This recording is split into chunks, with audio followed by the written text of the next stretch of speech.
just take a step back and examine why are we being so emotional about this. If we look at storytelling that precedes civilization, cities, everything, as long as we've been human, we have told stories. So it won't be a stretch to say that storytelling is what makes us human.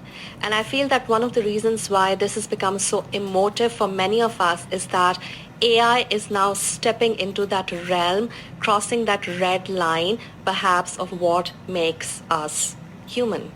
So there is going to be really, really strong emotions around this, discomfort. But with all technology, I feel that we need to have a little bit of nuance to pass perhaps both sides of the situation. Could there be circumstances, could there be situations in which this type of technology could be really, really good for children?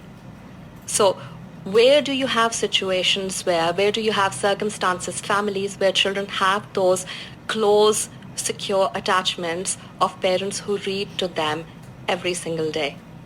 There are lots of children who do not have those types of things growing up. This is where this type of technology could potentially be of massive benefit.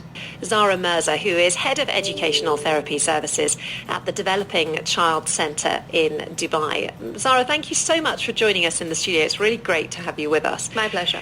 It's such an emotional topic, isn't it? Yes.